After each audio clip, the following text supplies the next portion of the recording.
And we're back. Welcome to the Unfiltered Journey podcast. I'm your host, Will. Before we get into today's episode, we have to take a moment to remember D'Angelo. He passed away today, an amazing artist of our time.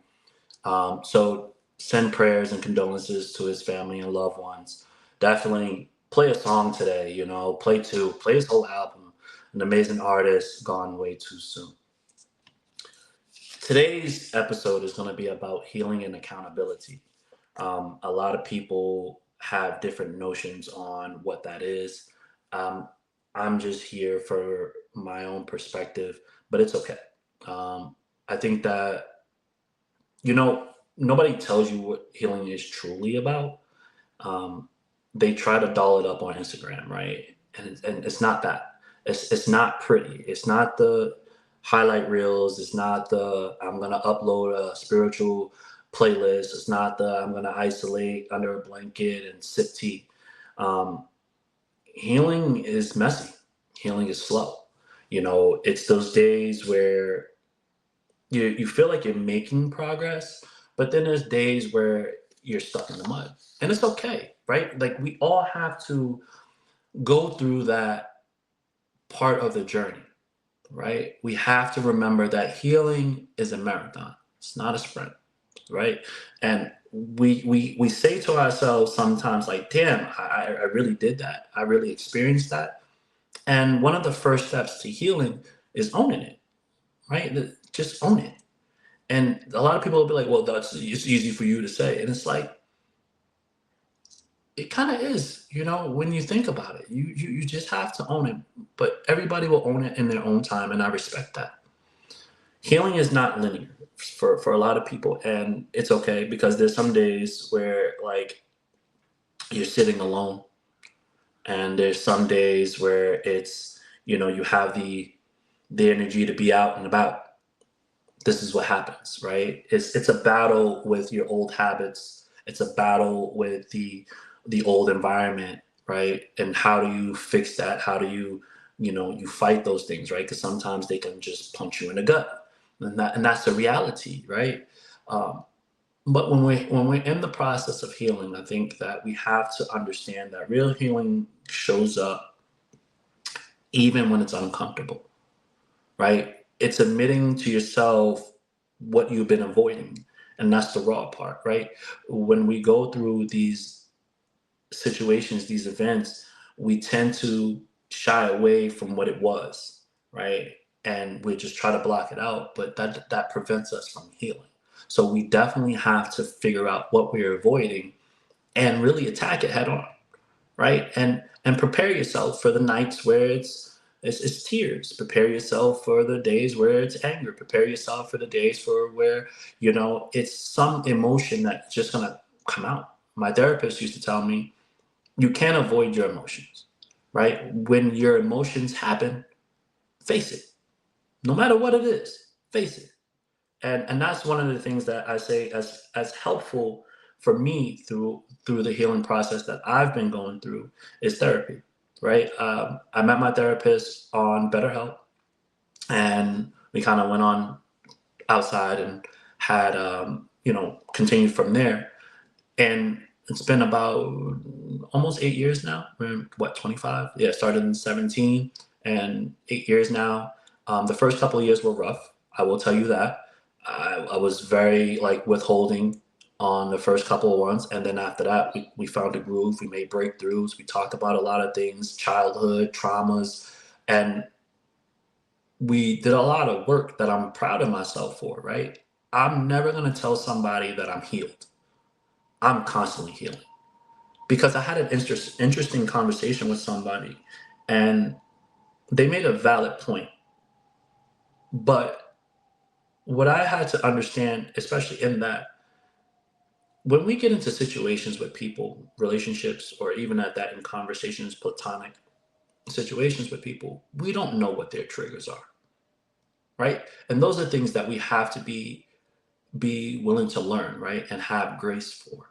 And vice versa, right? They don't know what our triggers are. They don't know what traumas we fully went through because a lot of times we withhold certain information until later on in the relationship. And then that creates a whole nother, issue within the relationship. But at the end of the day, when they said that, it made a lot of sense because I realized that my triggers had a lot of effect on a lot of my relationships, whether they were romantic or platonic, right? And it really did change how I approach people, how I talk to people, or the information I gave them.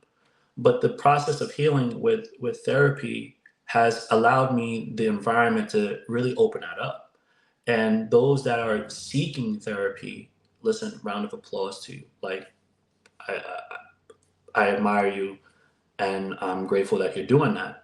Those that haven't figured out what they really want to do for their healing process, just take a look into it, right? I know people say it's expensive. It's not, nowadays, they take your insurance if you have insurance. I don't know what people have anymore, but the outlets are there for you, right? If therapy is not something that you could do, again, technology is great. So I can sit up here and run off 20 names, but you can look them up, and they'll be there for you to access for your thing. If you cannot get to therapy, try to surround yourself with supportive people. And when I say supportive people, I don't mean cheerleaders.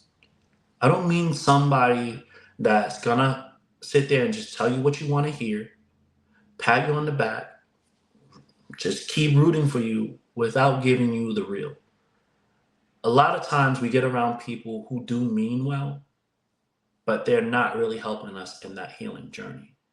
You want to surround yourself with people who elevate you, but not enable you, right? You want to remove yourself from friends who are keeping you in environments that you're trying to escape. You have to cut them out. And sometimes that is hard to do. But if you're really committed to a actual healing journey, you're going to have to do that. It's not saying that they're gone for the rest of your life. It's just saying that right now I can't be around you. And I've done that to a lot of people. I see them, but I just can't be around them. Right? And it's okay. It doesn't make you a bad person. It doesn't make them a bad person. But right now, what you need for you, is to correct you. And people who are not trying to help you elevate that, it's not good for you right now. In therapy, I learned particular practices. Now, I've never been good at journaling, which is weird because I love to write, but I don't know. I just never, I never did that. Like you see, you're like, yo, what? You love to write, but you're not good at journaling. I just don't. I think it came from the one time where somebody was snooping and they found my journal and then they used that against me. And I think that's kind of probably why. But regardless of whatever, I don't do that. I do imagery. I kind of think of some amazing places that really kind of helps me out because I do travel a lot, so I can definitely imagine some amazing beaches and monuments. But imagery, meditating is another good thing. Now, I'm not saying that you got to be there for 25 minutes meditating, right? For me, my life coach recommended this book for me. It's called Touchstone. This is particularly for men. I do believe that they have one for women. And what I do with this book is I read one page a day, basically according to the day. So today is October 15th, I think it is, and I read that portion of it, and that just gives me a minute to kind of set the tone for the day, right? So practices that we use to help in our healing journey will be just a small part of that, right? There is a quote from Tori Amos that said, "Healing takes courage," and we all have courage if we dig a little bit to find it, right? And that's amazing because it's just like we have to be aware of what we're going up against, right? And we have to just develop that courage to do that. Rumi once said that the wounds is the place where the light enters, right? So it's what do we do? in those processes. So we can do therapy, we can get supportive people around us, we can journal, we can meditate, we can do a lot of different practices that help us along the way. When you're journaling or just in general, you have to ask yourself questions, right? And one of the questions that I remember my therapist asking me, and I had to sit with that for about a week, is what is it that I'm holding on to that is not mine to hold, right? And a lot of people, if you listen to my story in the first part, and I know I didn't say everything, but I used to hold on to my dad passing away.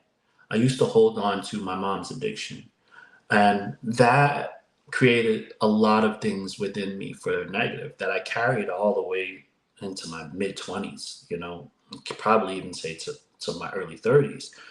And having the idea of to really face it head on was a bit scary in the beginning. I will say that a lot of times I looked for a way out. I looked for excuses, right? And when it came down to it, I had to realize that it really wasn't mine to hold. The responsibility that I had to take on as a young kid wasn't mine to hold. Yes, it's okay to be sad and grieve for a parent who passes away, but the anger, right? The animosity, the temper, right? All those things were not a proper outlet for me. And you guys got to remember, like, I come from an era where even me talking about therapy was frowned upon, right? You go to therapy, that's weak. Who goes to therapy? In reality, that's strength, right? Because if we had those outlets back then, I think that a lot of us would not have dealt with some of the things that we dealt with, right? And that's a valuable thing. So I'm very appreciative to have those outlets, especially now with people really putting it out there that therapy is the way. There's a bunch of social clubs that are popping up now, and there's many different avenues that we can travel down that is really there for us to help in this healing process. The one thing that I think we also have to understand is that with healing comes accountability, right? Accountability is a real game changer. And let's be clear, when I say accountability, it's not to be equated to shame, right? It's not to say that 100% of the things is your fault. When people hear accountability, they put such a negative twist on it that it doesn't allow people to kind of continue to make those steps forward, right? It's about stopping the patterns that were holding you back, right? And understanding that, putting myself in that position when I say I'm accountable for my actions within my platonic and romantic relationships. No matter what happened, I am accountable for my actions in those situations. Now, people are going to try to get extreme and be like, well, what about this? And what about that? Time out. Put a pause on it. You have to understand that with accountability is that we're trying to change a pattern that stopped us from doing certain things, right? And if you remember, I said if we had certain outlets or certain resources in our time, certain people probably wouldn't have dealt with what they dealt with. What I'm saying is that accountability specific to people, you can change it however you want. That's fine. I'm not going to hold you to it. But specific to people, accountability to your situation will look different, right? My accountability to my situation looks like it doesn't matter what that person did in the relationship. It only matters what I did, how I responded, the words that I used, the temper that I showed, right? That accountability does not say you're exempt from all of the stuff that happened in our relationship and blah, blah, blah, and everything is me. No, it just says I'm aware of how I responded, how I acted, and things of that nature. Everybody's situation will be totally different, right? So when we think of accountability, do not equate that with shame. Do not equate that with saying it's 100% your fault. No, I can be accountable without it being totally my responsibility. I can be accountable without it being totally my responsibility. That's all it is, right? And I think that there are many ways to be accountable. When you look at healing, and I say supportive people, they're holding you accountable. Healing is mentors, right? I have a life coach who I've been working with for like, I want to say about 10 weeks now. And I'm actually really happy to have somebody like him in my life, especially for this last 10 weeks, because he calls me out on things when I'm avoiding the truth, right? And that's what we all need in our life, right? We all need somebody to sit there and say, I'm listening to your story. Mm-hmm. Mm-hmm. Wait a minute, that doesn't make sense because of X, Y, and Z. We don't need people in our lives just to be like, mm-hmm, yeah, yeah, my guy, yeah. No, you have to have somebody that's willing to tell you you're wrong. You have to have somebody that's willing to show you, like, hey, this is what the truth is. And that's not to hurt your feelings. It's not. Put the pride and ego away and understand what the purpose of that conversation is, what the purpose of that person is. That person is there to help you stop avoiding the truth, right? There again, in the world that we live in today, there are many apps. I think there was like one like called like Notion or Streaks. Um, the amazing thing about today's society and culture, they created something for everything. And as people, you can kind of find your way around to figure it all out and get there, right? So, Stephen Covey said that accountability breeds responsibility, right? And the word is response. Like when we're having conversations and somebody's needing to be accountable, they're more or less looking to respond, right? Their responsibility. And I thought that was an amazing way that he used that, because you see that so often in today's culture, right? You see that so often with people who want to avoid it. And it doesn't help because you you tend to keep running in a circle, right? You don't get there, right? And in this process that I've been a part of, I will tell you, like, Atomic Habits and the Four Agreements. Reading those books has really shifted my mentality on what accountability truly is. And the reason why I mentioned those two, especially Atomic Habits, it teaches you small things to change every day, holding yourself accountable and being aware of the things that you are doing, right? We love to, and I will always do it as a collective. We love to shift blame, right? Because we always have to be right. We can't be the person that they're going to sit there and say, I did this because of what we think accountability truly is. But reading Atomic Habits has shown me, like, just a little bit every day, right? And again, I will touch on, this is more for men, but this book, a little bit every day, has helped me understand certain things. And I felt like certain days that when I was reading the book, it really aligned with what I was trying to do for the day. And having certain people in your life to hold you accountable to the things along this journey allows you a different space to think. It allows you a different way to approach things, right? So one of the things that my mentor, my life coach, has had me do was create a surrender list. And in that surrender list, I put four things, right? I'm not really going to share it here because it's sentimental to me, but I will say having the ability to look at those four things every morning has really shifted what I'm going to do for that day. And I generally have a hectic day. I'm running from 6 to, like, I don't know when, right?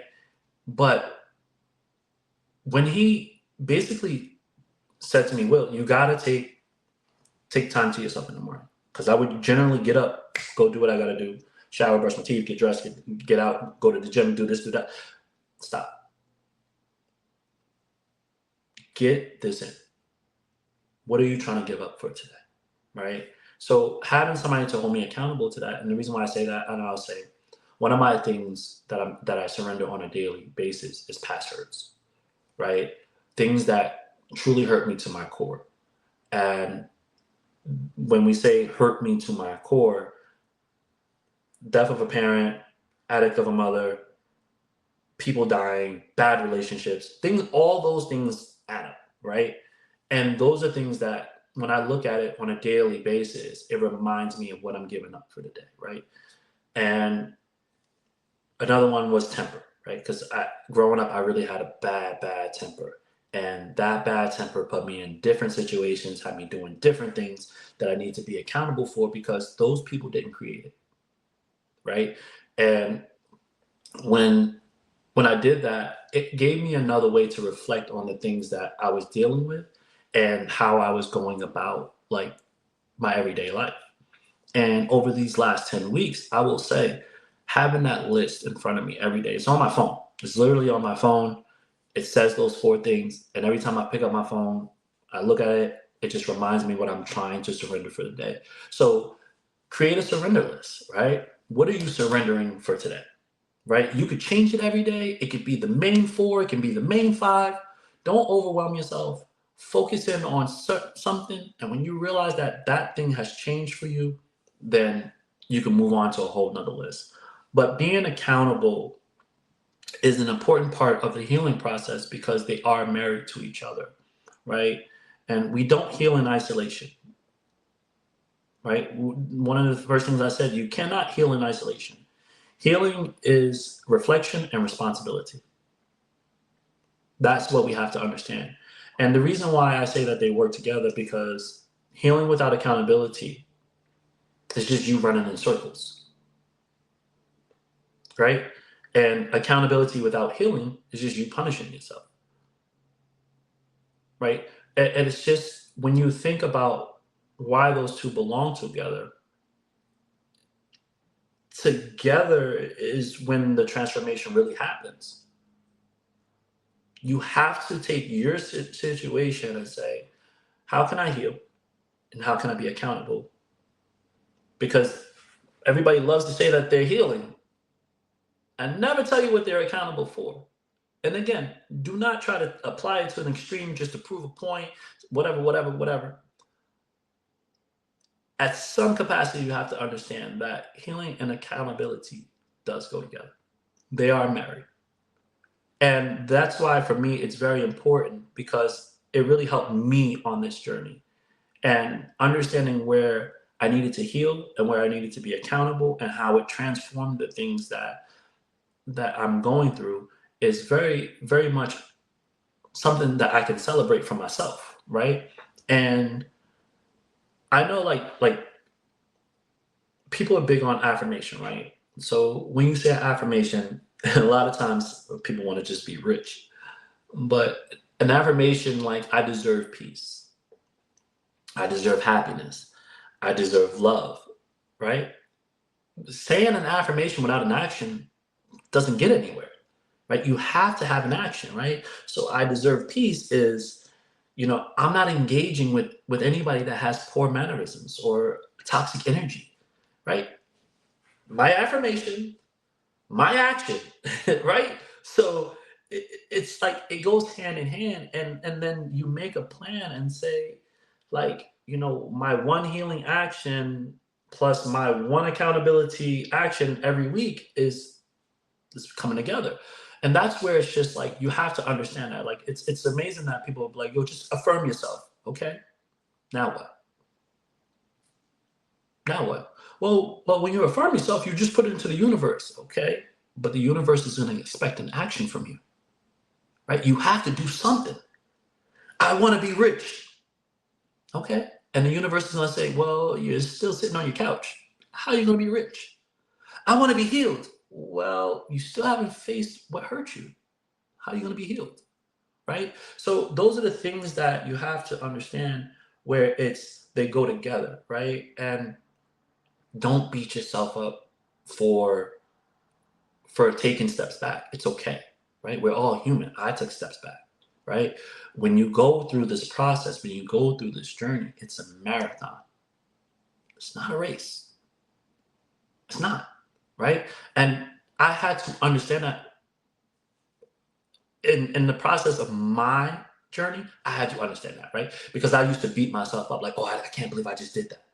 And it took my therapist, it took my life coach to be like, okay, you did it. You recognized it. Okay, now what? What are we doing? Okay, get back on it. He used my life coach used the analogy of right now what we're doing is we're continuously putting bricks on top of each other, right? So when something does happen and it knocks off the brick, all we're really looking to do is take that brick and put it back and continue to build on top of that. We don't want to kind of build a foundation that's so brittle that when one thing happens, it resets the whole thing, right?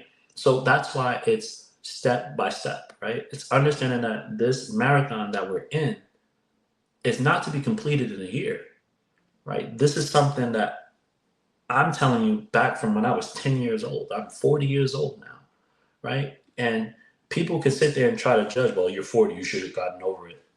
Respectfully, you can kick rocks because that's not how it works, right? Because again, there are certain things that we go through in life, we don't realize what our actual triggers still are, right? We can heal from things and we can be healing in that situation, but we definitely don't know what all of our triggers are. Something can happen to where it's like, it kind of, okay, cool, reflect on it. What do we need to do better for the next situation, right? Forgive yourself. Forgiveness is a powerful thing, right? You have to give yourself grace, right? I always say to people, you can't look for grace from people if you don't give yourself grace. You have to give yourself grace in this process, right? And understand that when you're doing that, you're gonna take the steps back sometimes, and it's okay, right? There was a saying that the journey of healing is the journey of self-honesty, right?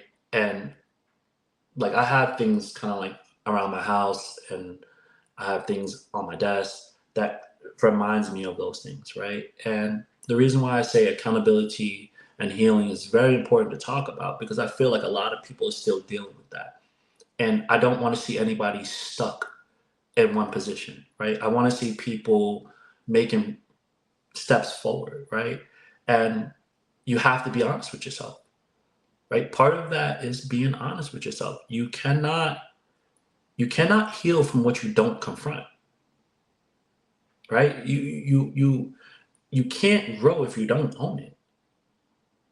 Those are things that we have to accept in the process of healing and being accountable for the situations that we kind of gotten through.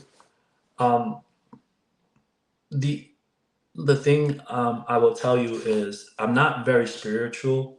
I do get into um, certain levels of the spirit. I do attend a Bible study every week. I found that helps. I also read this book. It's the same, almost the same as reading the Touchstone. You just read one page a day, and basically it's dated for the days of the year. It's 365 days in the year in here.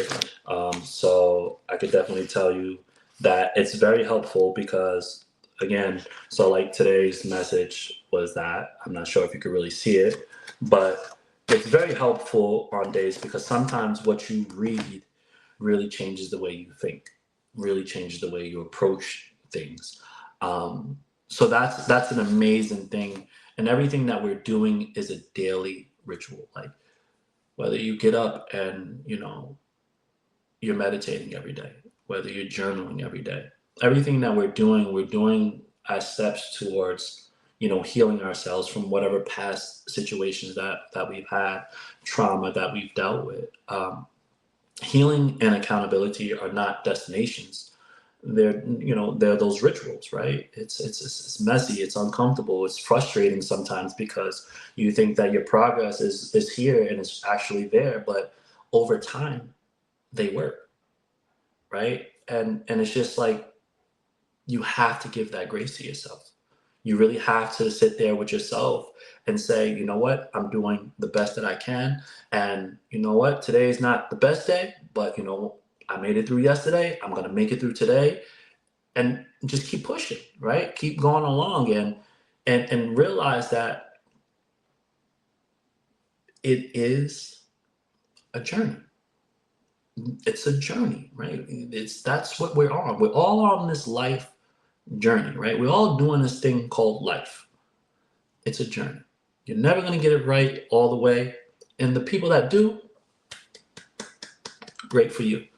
But for the people that are not, continue to give yourself grace. Continue to understand that it's a everyday thing. It's it's okay to make the mistakes.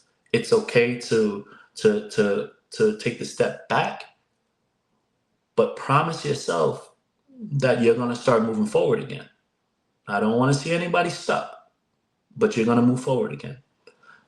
So it'll be great that if you can share with me um, some part of yourself that you're healing from. You don't have to get so personal. Um, Definitely what you are holding yourself accountable for, and just choose one thing this week, to say what you need to be accountable for, or what it is that you're truly healing from, and what actions are you taking to do so, right? And again, if there was something in today's episode that really resonated with you, whether it was therapy or journaling or getting supportive people around you, try it. Try it out. There's nothing wrong with it. Definitely, I'm very much open to talking to people. We all have to start somewhere, right? And especially with me, there's no judgment here, right? So you could definitely leave it in the comments. You can hit all my social medias on Instagram, the General 414. I'm on TikTok, same handle. I'll put it all in the bio and the links. But just understand that healing is not about becoming perfect, right? It's about becoming whole, and that's all we really want to be, right? So I appreciate you all for tuning in to this episode of Healing and Accountability. I am your host, Will. Please subscribe. All right. Leave a comment, leave a like, and do yourself a favor this week. Make time for you, heal yourself, whatever you're accountable for, and just give yourself grace. All right. Peace.